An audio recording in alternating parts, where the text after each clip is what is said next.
안녕하세요, 여러분. 한국 배터리 산업에 엄청난 지각 변동이 일어나고 있습니다. 지금까지는 당연히 전기차가 주인공이었죠. 그런데 이제 그 무게 중심이 완전히 다른 곳으로 옮겨가고 있다는 분석이 나왔습니다. 바로 국가 전체의 전력망으로 말이죠.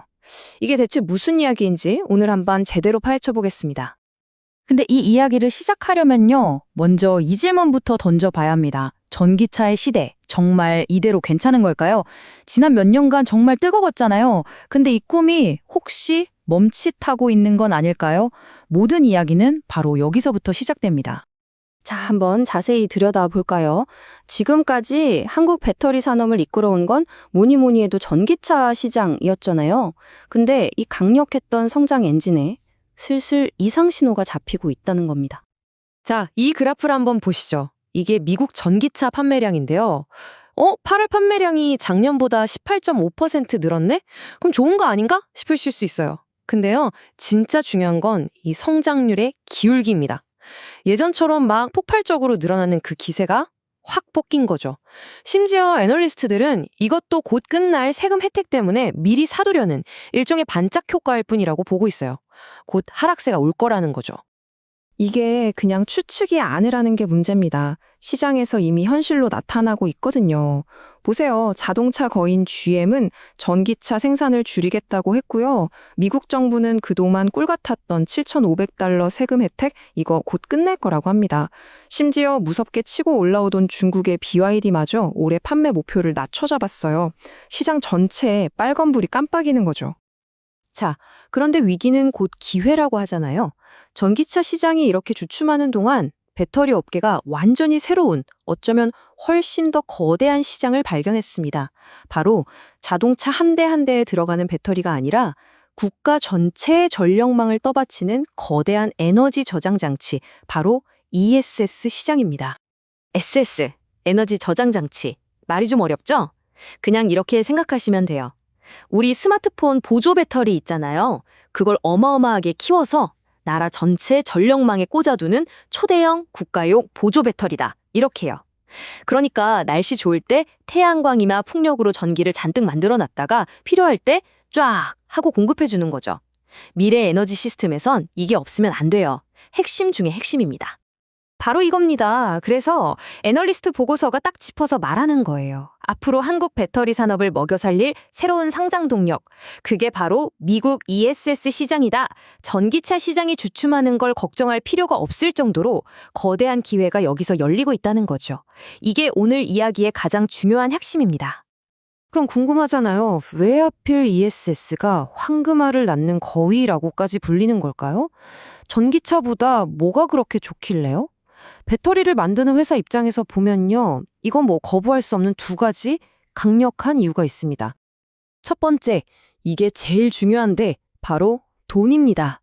수익성이요. 생각해보세요. 전기차 배터리는 자동차 회사랑 가불관계 같은 게 있잖아요. 가격 협상도 해야 하고 정부 보조금도 나눠 가져야 하고 복잡해요. 그런데 ESS는 달라요. 일단 제값 받고 팔 수 있고요. 여기에 정부가 주는 세금 혜택까지. 배터리 회사가 그냥 통째로 다 가져가는 구조입니다. 그 세금 혜택이라는 게 어느 정도냐면 바로 이 숫자입니다. 킬로와트 시당 $35. 이게 무슨 말이냐면 미국 땅에서 배터리 셀을 10kW씩 만들 때마다 $35를 정부가 그냥 준다는 거예요. 세금을 깎아주는 거니까 사실상 현금을 쥐어주는 거나 마찬가지죠. 자, 그럼 이 보조금을 더하면 어떻게 될까요? 정말 말도 안 되는 숫자가 나옵니다. 미국에서 만든 ESS 배터리의 예상 영업이익률이 무려 47%입니다. 47%요? 아니, 제조업에서 영업이익률이 47%라는 건 거의 상상도 못할 숫자거든요. 애널리스트들이 왜 그렇게 이 시장에 열광하는지 이 숫자 하나로 그냥 설명이 끝나는 거죠. 좋습니다. 그럼 이렇게 어마어마한 시장이 열리는데 이 과실은 과연 누가 다 따먹게 될까요? 분석을 보면 이 게임은 명확하게 승자와 패자가 갈릴 거라고 합니다. 배터리 관련 회사라고 해서 모두가 이 혜택을 똑같이 누리는 건 절대 아니라는 거죠. 그래서 애널리스트들이 탑픽, 그러니까 이 시장의 최대 수혜주로 딱 꼽은 두 회사가 있습니다. 바로 LG 에너지 솔루션, 그리고 삼성 SDI입니다. 왜냐? 이 두 회사가 지금 미국 ESS 시장을 잡으려고 현지에 공장을 어마어마하게 짓고 있거든요. 가장 발빠르게 그리고 가장 공격적으로 움직이고 있는 거죠. 그 투자 규모가 어느 정도냐면요. 2027년이 되면 미국에서 LG 에너지 솔루션이 48기가와트시, 삼성 SDI가 31기가와트시 규모의 ESS 배터리를 생산할 수 있게 된대요. 이 숫자가 감이 잘 안 오실 수 있는데 그냥 이 시장을 선점하기 위해서 정말 모든 걸 쏟아붓고 있다. 이렇게 보시면 됩니다. 근데 여기서 아주 중요한 포인트가 하나 있어요. 배터리를 완제품, 그러니까 셀로 만드는 회사랑 그 안에 들어가는 양극재 같은 소재를 만드는 회사는 이야기가 완전히 다르다는 겁니다. 소재 회사들은요, 가격을 마음대로 정하기도 어렵고 아까 말한 그 35달러짜리 세금 혜택도 직접 받지를 못해요. 그러니까 여전히 주춤하는 전기차 시장의 눈치를 더 많이 볼 수밖에 없는 구조라는 거죠. 자, 그럼 이제 슬슬 정리를 해볼까요? 지금까지의 이야기를 쭉 종합해보면 결론은 하나입니다. 우리는 지금 한국 배터리 산업의 성장 엔진이 전기차에서 ESS로 넘어가는 정말 거대한 전환의 한복판에 서 있는 겁니다. 오늘의 이야기를 딱 3단계로 요약해볼게요. 간단합니다. 첫째, 잘 나가던 전기차 시장이 숨고르기에 들어갔다. 둘째, 그 빈자리를 채울 엄청난 돈이 되는 시장, 바로 미국 ESS 시장이 활짝 열렸다.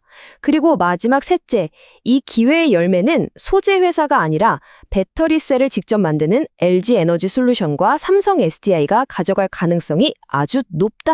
이겁니다. 그러니까 어쩌면요, 우리가 생각하는 차세대 배터리 혁명이라는 게 도로 위를 달리는 멋진 전기차가 아닐 수도 있다는 겁니다.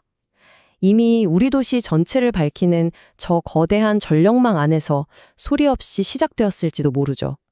자, 그렇다면 지금 투자자들은 과연 제대로 된 시장을 보고 있는 걸까요? 이 질문을 마지막으로 남기면서 오늘 분석 마치겠습니다.